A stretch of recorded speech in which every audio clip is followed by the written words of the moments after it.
안녕하세요. 레위기 22장입니다. 여호와께서 모세에게 말씀하여 이르시되 아론과 그의 아들들에게 말하여 그들로 이스라엘 자손이 내게 드리는 그 성물에 대하여 스스로 구별하여 내 성호를 욕되게 함이 없게 하라. 나는 여호와이니라. 자, 여기서 우리가 집중해야 될 것은요.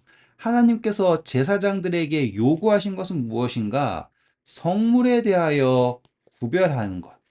구별하는 목적은요, 하나님의 이름이 욕되지 않게 하는 것이 거기에 목적이 있습니다.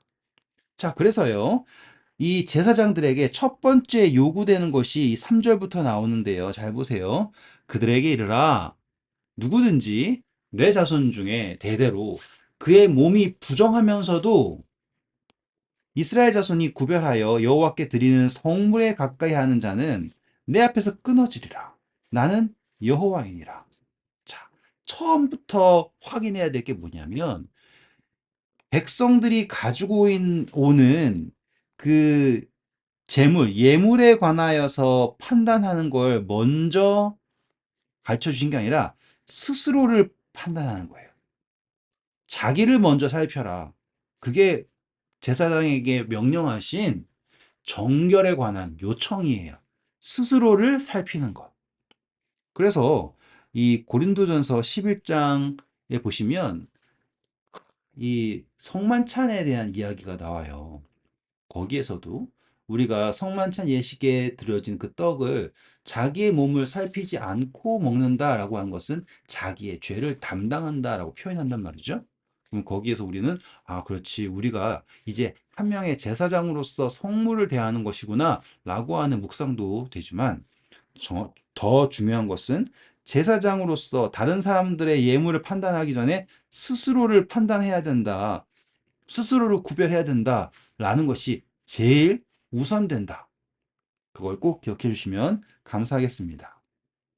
그렇기 때문에요. 우리가 그동안 공부했던 것들 다 나와요. 아론의 자손 중 나병 환자나 유출병자는 그가 정결하기 전에는 그 성물을 먹지 말 것이요. 시체 부정에 접촉한 자나 설정한 자나 공부한 거 다 나오죠. 무릇 사람을 부정하게 하는 벌레에 접촉된 모든 사람과 모든 부정이든지 사람을 더럽힐 만한 것, 사람을 더럽힐 만한 것에 접촉된 자나 곧 이런 것에 접촉된 자는 저녁까지 부정하니 그의 몸을 물로 씻지 아니하면 그 성물을 먹지 못할지며. 맞죠? 물로 씻지 않으면 성물을 먹지 못한다. 우리가 침례라고 하는 것이 거듭남이지만 동시에 우리의 몸을 씻는 것이라고 설명할 수 있지 않습니까? 그리고 이것을 나중에 어디까지 가냐면 이제 성만찬에서 세족 예식이 있죠? 씻는 것. 그래서 침례받고 거듭난 사람은 다시 침례받을 필요는 없지만 부정한 것에 계속 접촉하는 삶을 살고 있잖아요, 우리가. 그 부정에까지. 그때는 우리가 항상 씻어서 성물을 가까이 할 수 있게 됩니다. 라고 하는 묵상이 가능해집니다. 해 질 때야 정하리니 그 후에야 그 성물을 먹을 것이나 이는 이 성물을 먹을 것이니라. 이는 자기의 음식이 됨이니라. 시체나 찢겨 죽은 짐승을 먹음으로 자기를 더럽히지 말라. 나는 여호와니라. 그들은 내 명령을 지킬 것이니라. 그것을 속되게 하면 그로 말미암아 죄를 짓고 그 가운데서 죽을까 하노라. 나는 그들을 거룩하게 하는 여호와니라. 전 이 이야기 읽을 때마다 너무 감동이에요. 저만 그런지 모르지만 하나님이 우리를 거룩하게 하신다라는 그 약속. 전 그것이 너무나 아름답고 정말 읽을 때마다 행복해요. 여러분들은 어떠신가요? 10절입니다. 일반인은 성물을 먹지 못할 것이며 제사장의 객이나 품꾼도 다 성물을 먹지 못할 것이니라. 그러나 제사장이 자, 여기서 우리가 묵상의 그 징검다리가 놓입니다. 만약에 제사장이 그의 돈으로 값을 치르고 어떤 사람을 샀으면 값을 치르고 산다면 성물을 먹을 수 있습니다. 그러면 예수님과 우리의 관계를 이해하실 수 있겠죠? 그의 집에서 출생한 자도 그렇게 하며. 그렇죠. 새로 태어난다라는 것은 출생이잖아요. 적용하실 수 있겠죠?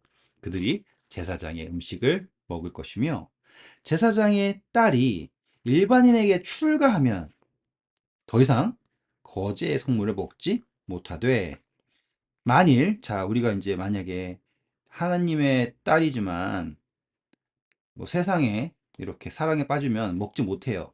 하지만 만일 그가 과부가 되든지 혹은 이혼을 당하든지 혹은 자식이 없이 그의 친정에 돌아와서 젊었을 때와 같으면 다시 원래대로 돌아오는 거죠. 그래서 사단과 이혼하는 거예요. 세상과 결별하면 다시 그 아버지의 몫의 음식을 먹을 것이나 묵상의 그 연결고리를 찾으실 수 있겠죠, 이제? 일반인은 먹지 못할 것이니라. 만일 누가 부지 중에 성물을 먹으면 그 성물에 그것의 5분의 1을 더하여 제사장에게 줄지니라. 이스라엘 자손이 여호와께 드리는 성물을 그들은 속되게 하지 말지니 그들이 성물을 먹으면 그 죄로 인하여 형벌을 받게 할 것이니라. 나는 그 음식을 거룩하게 하는 여호와니라. 너무 신기한 이야기 많이 나오죠, 그렇죠? 네, 이런 것들을 탁탁탁 기억하시면서 성경을 읽으셔야지 성경이 살아나는 겁니다. 그냥 오 읽었어 하고서 읽으면 아무것도 남는 게 없어요. 중요한 것은 하나님이 이것을 거룩하게 하는 것이기 때문에 우리가 하나님께 거룩한 것이 무엇인지를 스스로 구별하는 것을 항상 마음속에 둬야지 돼요. 왜요? 그게 바로 제사장에게 요구되는 하나의 자격 요건입니다. 앞서 말씀드렸듯이 예물을 판단하기 전에 우리 스스로를 겸비하는 것이 중요합니다. 라는 것 잊지 마세요. 17절 여호와께서 모세에게 말씀하여 이르시되 아론과 그의 아들들과 이스라엘 온 족속에게 말하여 이르라.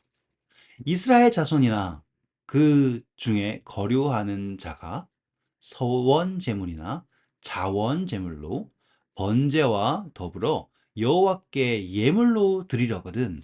자, 아까는 아론의 아론과 아들들에게만 했던 거였잖아요. 그런데 이제는 온 이스라엘 족속에게 이르라라고 명령하십니다. 그러면서 예물은 서원 제물하고 자원 제물 그리고 번제음과 더불어 여호와께 드릴 때는요. 기쁘게 받으심이 되도록 저 이게 중요하다 생각해요. 우리가 하나님께 드릴 때 하나님이 기쁘시게 드려야 되는데 내가 기쁘게 드릴 때가 참 많죠. 그래서 소나 양이나 염소에 흠 없는 수컷으로 드릴지니 흠이 있는 것은 무엇이나 너희가 드리지 말 것은 그것이 기쁘게 받으심이 되지 못할 것입니다.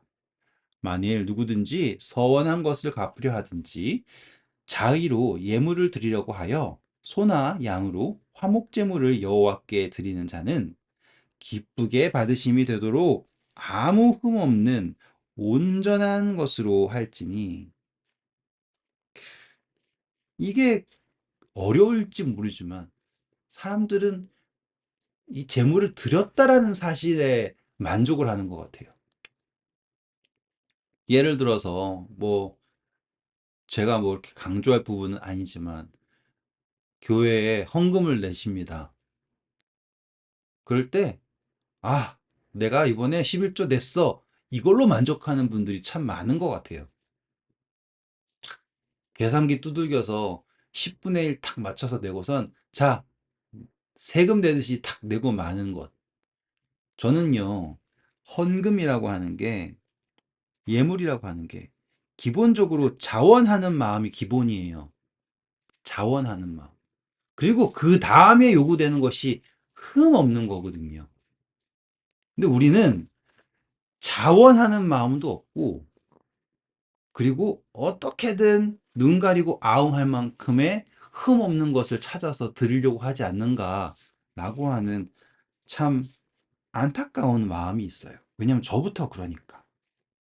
너희는 눈먼 것이나 상한 것이나 지체에 배임을 당한 것이나 종기 있는 것이나 습진 있는 것이나 비루 먹은 것을 여호와께 드리지 말며 이런 것들은 제단 위에 화제물로 여호와께 드리지 말라. 말라기서 한번 읽어보세요. 사람들이 어떻게 얼마나 교묘하게 하나님을 속이려고 했는지 기쁘게 받으심이 되도록 드려야 하는데 어떻게든 내가 손해 안 보려고 하는 세금처럼 예배를 했는지. 하지만 하나님께서는요, 소나 양의 지체가 더하거나 덜하거나 한 것은 너희가 자원 제물로는 쓰려니와 서원 제물로 드리면 기쁘게 받으심이 되지 못하리라 라고 하는 거 보시면 하나님께서 다 받아주신다는 마음이 좋지 않아요? 자, 자원 제물이라는 건요, 그냥 하나님께 드리고 싶어서 드리는 거예요. 서원 제물은 하나님께 제가 이런 것을 하겠습니다 라고 언약을 하고서 거기에 언약의 상징으로 드린 것이기 때문에 소의 양의 지체가 덜하거나 더한 것을 드릴 수가 없어요. 온전함에서 이제 멀어졌으니까. 자원 제물은 마치 이제 화목 제물에서 누룩이 들어가도 괜찮습니다 라고 하는 정도의 의미에서 자원 제물로는 받아주시지만 하나님과의 그 약속이 있는 서원 제물로는 절대로 온전하지 않은 것을 드리면 안 된다라고 말씀하시는 거예요. 너희는 고환이 상하였거나 치였거나 터졌거나 배임을 당한 것은 여호와께 드리지 말며 너희의 땅에서는 이런 일을 행하지도 말지니라. 네, 여기서 생명에 상한 것이죠. 고환이라는 것. 너희는 외국인에게서도 이런 것을 받아 너희의 하나님의 음식으로 드리지 말라. 이는 결점이 있고 흠이 있는 것인즉 너희를 위하여 기쁘게 받으심이 되지 못할 것임이라. 자, 여기서 너희를 위한다라는 거를 딱 기억하시고 보셔야 돼요. 제물이라는 건요, 여러분들이 드리는 예물은 하나님을 위해서 드렸다. 본질적으로 우리가 드리는 것은 우리를 위한 것입니다. 거기에 대한 묵상을 꼭 해주시면 좋을 것 같아요. 여호와께서 모세에게 말씀하여 이르시되 수소나 양이나 염소가 나거든 이래 동안 그것의 어미와 같이 있게 하라. 여덟째 날 이후로는 여호와께 화제로 예물을 드리면 기쁘게 받으심이 되리라. 자, 제가 늘 말씀드리죠. 8일이라는 게 그렇게 중요합니다. 암소나 암양을 막론하고 어미와 새끼를 같은 날에 잡지 말지니라. 너희가 여호와께 감사 제물을 드리려거든 너희가 기쁘게 받으심이 되도록 드릴지며 너희가 기쁘게 받으심 그 제물은 그날에 먹고 제가 말씀드렸죠. 감사 제물은 그날이에요. 이튿날까지 두지 말라. 나는 여호와니라. 너희는 내 계명을 지키며 행하라. 나는 여호와이니라. 대체 하나님이 얼마나 자기는 여호와입니다.